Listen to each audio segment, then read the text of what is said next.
마타이에 대한 케냐 정부의 탄압이 거세질수록 전 세계의 이목은 더 집중되고 전 세계의 지지와 응원이 쏟아질수록 케냐 독재 정부의 괴롭힘은 더 심해졌습니다. 사람과 자연에 대한 마타이의 열정은 점점 그 영역을 넓혀가는데요. 금성출판사의 드림북스 피플스토리 99권 왕가리 마타이 마지막 이야기 시작합니다.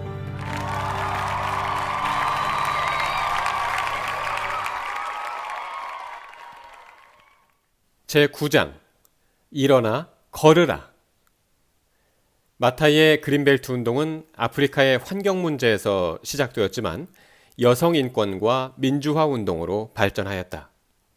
하지만 국민들의 지지를 받고 해외에서 유명해질수록 마타이는 정부로부터 미움을 받았다.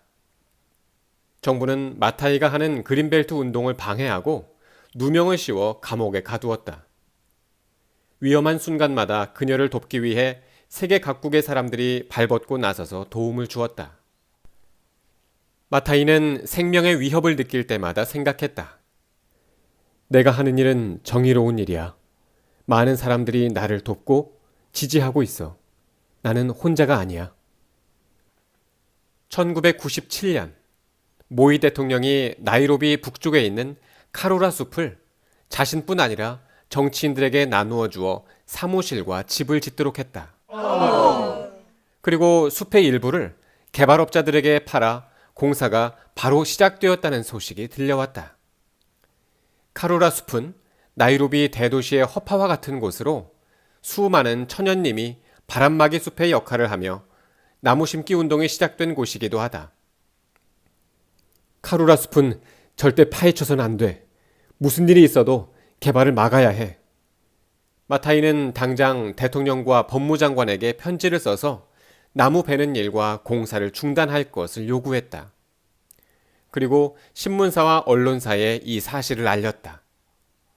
마타이는 사람들과 함께 카로라 숲에 모여 나무를 심기로 했다. 그때 갑자기 칼을 든 괴한이 나타나더니 나무를 뽑고 마타이를 위협했다. 당장 숲에서 나가지 못해? 마타이는 숲으로 가는 다른 길을 찾아냈다. 습지대에 난 좁은 길을 통해 숲으로 들어간 마타이와 사람들은 묘목을 심고 나무에 물을 주었다. 마타이는 치마를 걷어올리고 한쪽 겨드랑이에 물뿌리개를 낀 채 젖은 땅을 맨발로 걸어 다녔다. 맨발로 묘목을 심고 있는 마타이를 발견한 경찰들은 깜짝 놀랐다. 당신들 여기서 뭐 하는 거예요? 우리는 나무를 심고 있어요. 물만 주고 곧 나갈 거예요. 마타이는 1시간 정도 묵묵히 묘목을 심고는 강에 가서 떠온 강물을 나무에 뿌려주었다. 난 나무에 물 주는 일밖에 하지 않았어요. 그저 나무가 죽지 않길 바랄 뿐이에요. 목에 신발을 걸고 맨발로 나무를 심는 마타이의 모습이 신문에 실리면서 해외에서도 카로라 숲에 관심을 가지기 시작했다. 나이로비가 잃어버려서는 안 될 귀중한 천연자원 카로라 숲. 카로라 숲을 지키는 왕가리 마타이 여사. 얼마 뒤 마타이는 카로라 숲을 다시 방문했다. 정부가 숲을 국민에게 돌려주어야 한다는 의미를 전하기 위해서 나무를 심을 예정이었다.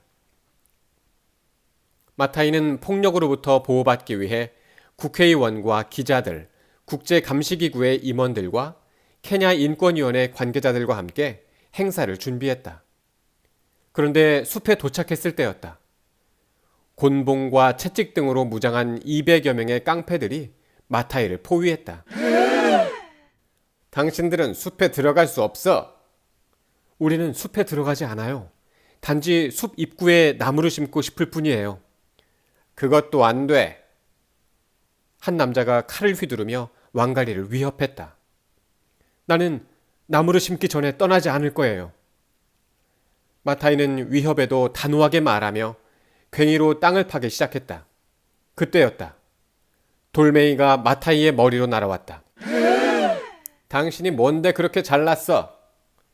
그들은 채찍과 곤봉을 휘두르며 마타이와 일행들을 때리기 시작했다.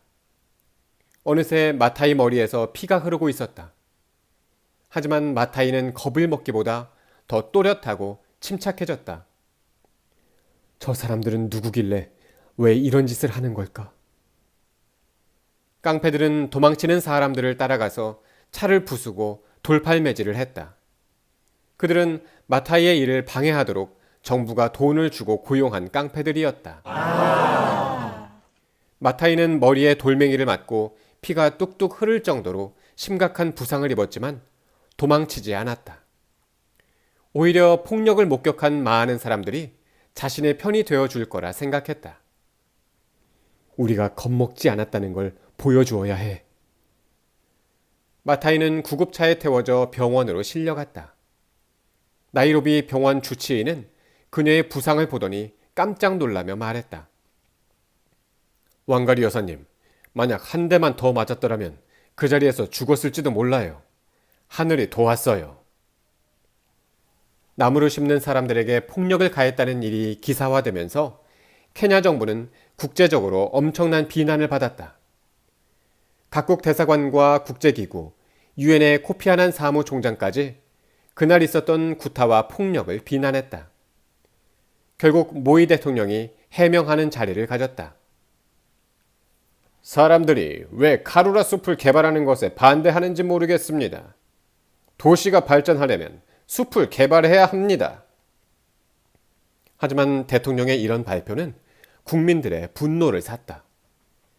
그린벨트 운동과 상관없는 사람들까지 정부에 반발하기 시작했다. 반발하는 시민들과 학생들을 정부가 무력으로 억누르자 곳곳에서 시위와 폭동이 일어났다. 학교에는 휴교령이 내려지고 도시는 화염에 휩싸였다. 1999년 8월 16일 모이 대통령이 중대 발표를 했다. 카루라 숲에서 진행되던 모든 공사를 중단시키고 땅을 팔기로 한 계획을 전면 취소한다는 내용이었다. 숲을 지키던 깡패들도 모두 떠났다. 또 하나의 승리를 이룬 것이다.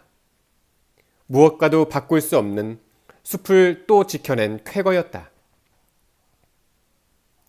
2001년에 마타이는 미국의 예일 대학교로부터 교수로 초빙을 받아 6개월간 환경과 아프리카 여성에 관한 강의를 하기도 했다. 그러던 중 마타이는 예일 대학교를 급히 떠나 다시 케냐로 돌아오게 되었다. 사람들의 권유로 국회의원 선거에 나가기로 결심했기 때문이다. 마타이는 1997년에 한 번 선거에 출마했지만 부족주의와 여성이라는 벽을 넘지 못하고 좌절한 적이 있었기에 이번 결정은 신중하게 내렸다. 마타이가 두 번째 국회의원 선거에 나가자 사람들은 그동안 나무 심기 운동이 결국은 권력을 잡기 위한 것이 아니었냐는 의심과 비난을 했다. 하지만 마타이에게 국회의원직은 권력이 아니라 자신의 꿈을 이룰 수 있는 도구일 뿐이었다. 일어나 걸으라. 마타이가 선거 때 내건 슬로건이었다. 이것은 성경에서 예수님의 제자 베드로가 아무것도 가진 것 없는 가난한 거지에게 한 말이었다. 마타이는 생각했다.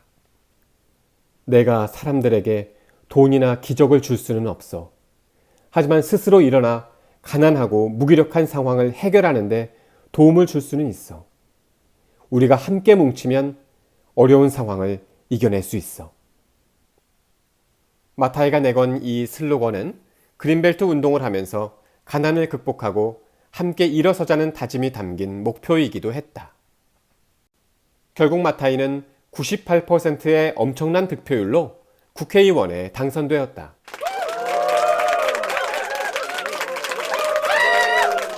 선거에서 야당이 표를 더 많이 얻음으로써 모이 대통령이 24년간 행하던 독재 정치도 끝났다.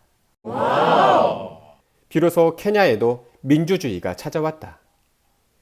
마타이는 자신을 지지하고 믿어준 사람들에게 감사하며 눈물을 흘렸다. 기적이 일어났어. 우리가 드디어 케냐를 바꾸었어. 우리가 민주주의를 되찾았어. 2002년 12월 독재 정권이 물러나고 음와이 키바키가 대통령에 당선되었다. 마타이는 새 정부에서 환경 및 천연자원부 차관이 되어 나란 일을 하면서도 그린벨트 운동을 계속하였다.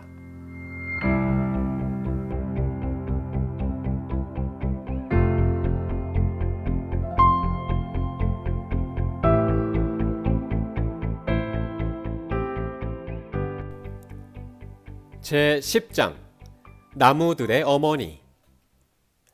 2004년 왕가리 마타이는 아프리카 여성으로서 처음 노벨 평화상을 받게 되었다. 노벨상 위원회는 마타이를 노벨 평화상 수상자로 선정한 이유를 다음과 같이 밝혔다. 왕가리 마타이는 케냐에서 강압적이었던 독재 정권에 대항하여 용감하게 일어섰고 정치적 억압을 국제적으로 알리는 데 기여했으며 특히 여성의 권리를 되찾기 위해 많은 투쟁을 한 것이 인정되어 수상자로 선정되었습니다.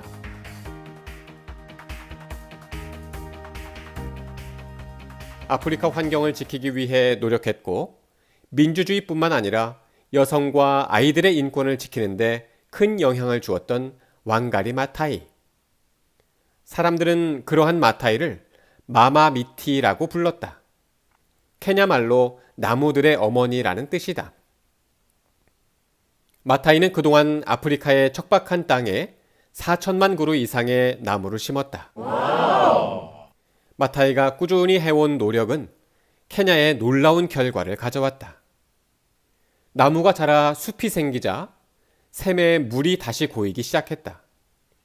샘과 땅에 물이 고이자 풀이 자라고 소와 가축들이 건강해졌다. 물과 땔감을 구하기 쉬워지니 여자들과 아이들은 멀리까지 물을 구하러 다니지 않아도 되었다. 나무 심기 운동의 작은 바람은 점점 커져 이로운 태풍이 되어 돌아왔다. 노벨 평화상은 마타이에게 특별한 기회를 주었다. 전 세계의 환경, 여성 문제, 인권, 평화를 위해 헌신하고 애쓰는 수많은 사람들을 만나면서 서로 영향을 주고받게 된 것이다. 마타이는 세계 여러 사람들과 만나도 마음 한 곳에서는 아프리카의 앞날이 늘 걱정되었다. 아프리카는 풍부한 천연자원을 가졌지만 오랫동안 유럽의 식민지로 있으면서 무분별한 개발과 내전으로 황폐해졌어요. 왕가리 여사님, 앞으로 아프리카 발전을 위해서 무엇이 필요하다고 생각하십니까? 앞으로 케냐뿐만 아니라 아프리카가 발전하려면 착한 정치, 천연자원의 균형 잡힌 개발, 평화에 대한 존중이 서로 잘 조화를 이루어야 합니다. 착한 정치란 무엇입니까? 사람을 위한 인권을 포함해서 여성과 아동, 환경에 관한, 특히 약자와 소수자에 대한 권리가 존중되는 정치를 말하지요. 그런데 여사님, 혼자서 이렇게 고군분투한다고 케냐의 발전이 찾아올까요? 마타이는 대답 대신 다음과 같은 동화 한 편을 들려주었다. 숲에 큰 불이 나자 코끼리와 사자, 호랑이, 사슴 등 숲속 동물들이 모두 도망치기에 바빴어요. 그런데 몸집이 아주 작은 벌새 한 마리는 도망가기는커녕 작은 물통을 나르며 불을 끄느라 분주했어요. 그러자 다른 동물들이 벌새를 말렸어요. 벌새야, 그 작은 몸으로 이렇게 큰 불을 끄기는 힘들어. 불이 더 번지기 전에 어서 몸을 피해. 벌새는 고개를 가로저으며 말했어요. 네 말대로 내가 불을 끄기에는 무리야. 하지만 난 내가 할 수 있는 최선을 다하고 있어. 마타이는 자신도 벌새가 되고자 했다는 말로 질문에 대한 대답을 하였다. 마타이는 그 뒤로 세계의 두 번째 허파라 불리는 콩고 분지의 생태계 보호에도 나섰다. 콩고 분지는 아마존 다음으로 넓은 열대 우림 지역으로 세계 기후를 좌우할 정도로 엄청난 면적을 자랑한다. 지금 우리가 콩고 분지를 지키지 않으면 앞으로 50년 이내에 천연림의 3분의 2가 사라질 거예요. 마타이의 이러한 움직임에 우간다와 탄자니아, 에티오피아 등 아프리카 여러 나라들이 동참하였다. 각 나라의 그린벨트가 모이고 이어져 아프리카에는 커다란 그린벨트가 만들어졌다. 마타이는 시민단체의 에너지와 아이디어를 아프리카와 세계의 지도자들에게 전달하는데 큰 역할을 했다. 한 번은 미국의 한 기업인이 마타이에게 질문을 하였다. 얼마나 많은 나무를 심어야 무분별한 나무배기, 기후변화, 미세먼지와 같은 환경 문제가 해결될까요? 수백만 그루를 심으면 될까요? 글쎄요. 그럼 1억 그루 정도 심으면 해결되겠죠? 아니요. 10억 그루는 심어야 할 거예요. 이러한 마타이의 대답은 유엔 환경계획에 영감을 주었다. 유엔 환경계획은 10억 그루 나무 심기 운동을 벌여 모든 유엔 회원국이 참여하는 전 세계적인 활동으로 키워나갔다. 불가능할 것만 같았던 10억 그루 나무 심기 운동은 세계 곳곳에서 수많은 사람들이 동참하면서 5년 만에 무려 125억 그루의 나무가 심어지는 기적을 일구었다. 아프리카의 미래를 걱정하는 마타이는 케냐만이 아닌 아프리카의 마마미티가 되었다. 나무를 사랑한 마마미티는 2011년 9월 25일 71세의 나이에 난소암으로 세상을 떠났다. 아로코마 쿠라가 키쿠유족 사람들은 옛날부터 이렇게 말했다. 그녀가 비와 이슬이 내리는 땅에 잠들게 하소서. 마타이는 그녀가 사랑했던 무화과 나무 아래 잠들었다.